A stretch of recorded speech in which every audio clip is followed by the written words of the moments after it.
Greetings. There are two ethos or belief systems or understandings that are based upon moral convictions or concepts of belief regarding reparations. The first one is the belief that Black people, the descendants of slaves, had no civilization prior to slavery, and that they were just a bunch of heathens, cannibals, savages running naked through the jungles of Africa with bones stuck to their nose. And that their existence really was insignificant. That because of their status in civilization, that bringing them into slavery brought them into civilization. It gave them the opportunity to participate in the development of a society. And now they have the opportunities to have some success that they would not have had if they had not been brought into slavery. So slavery is viewed as an institution that was, in essence, benign. It had some hardships, it was tough, but for Black people, it was a blessing. This view is a lie. The second general view held through the United States by many Americans is that Africa had a well-developed civilization. And research looks at, for example, the University of Sankore in Timbuktu, the University of Jail, the University of Genève, the university systems in West Africa, and it looks at some of the writings of that were many of these writings that survived in Arabic, many are published in French, and it gives an insight into Africa and what Africa was like prior to slavery. And it shows a well-developed civilization, and in many cases, more advanced than Europe. And it shows that it's simply a lie that Black people were running naked through the jungles of Africa with bones stuck through their nose. This view recognizes the fact that it was the technological innovation of the gun and ruthless conduct that was involved in destroying Black civilizations, stealing Black people into slavery at gunpoint, and using terrorism and using violence in order to achieve some economic goals that began with the Portuguese and then spread to the British and the French and the Dutch and all other European groups that became involved in the transatlantic slave trade. And so this view basically is built on empirical evidence, painstaking research over a long period of time, and is well grounded in facts and history.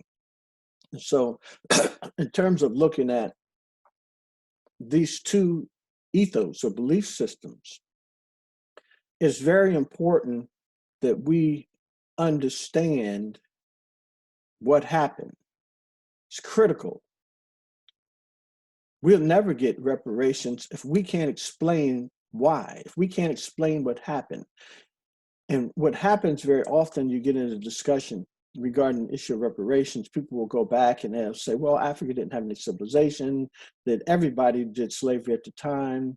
Well, the fact is that the United States, North America, the British colonies in North America, they had slavery on a scale that was very different than existed anywhere else in human society in the history of humanity.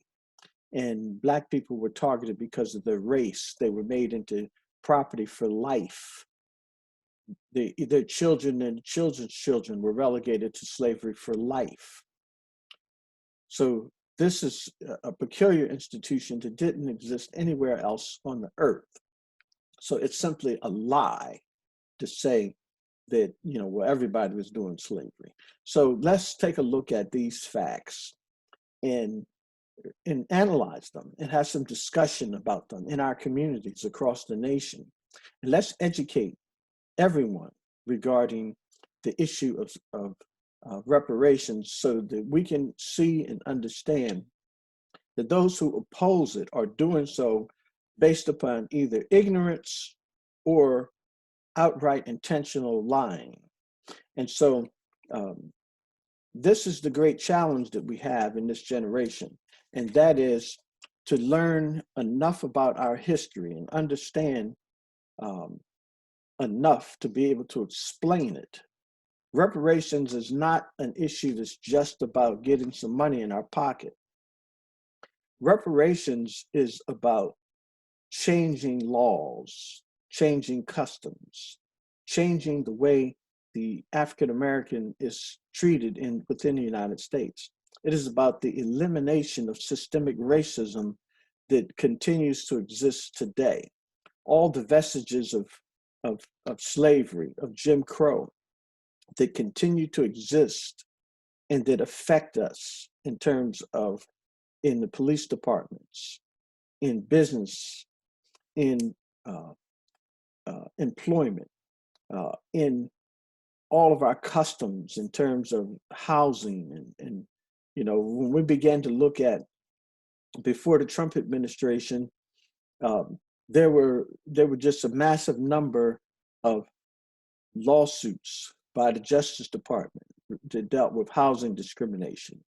There was even discrimination where Pizza Hut pizzas refused to deliver pizzas in certain Black communities, even though there wasn't any significant difference in crime between those communities and the white communities the company served. They didn't want to serve those Black communities. In addition, you have banks that are still redlining communities. You have mortgage companies that are still refusing to give mortgages based on race. You have people who refuse to rent property on the basis of race. All of these things are real today. And so in terms of looking at where we are, we've come a long way, but we've got a long way to go. And having this discussion about reparations is critical and vital to gaining a true understanding and educating the public about what happened to us,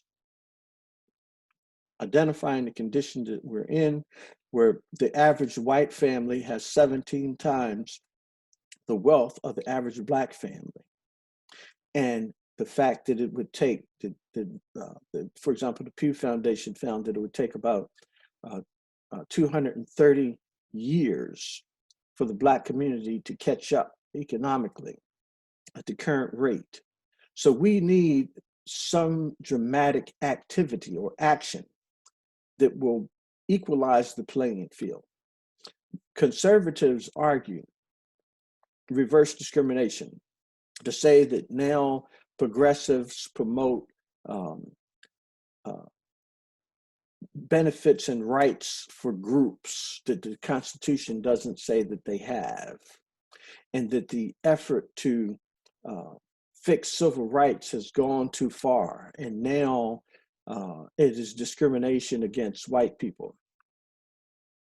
All of these arguments, if you take a look at them, and take a look at the condition that Black people suffered under, and you look at the remedies that have been applied, and you find Black people now still in a condition where we are the last hired, the first fired.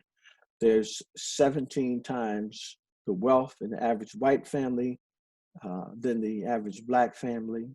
When we see the reality of housing discrimination, when we see the differentials in insurance rates, when we see the undervaluing of Black homes, we see the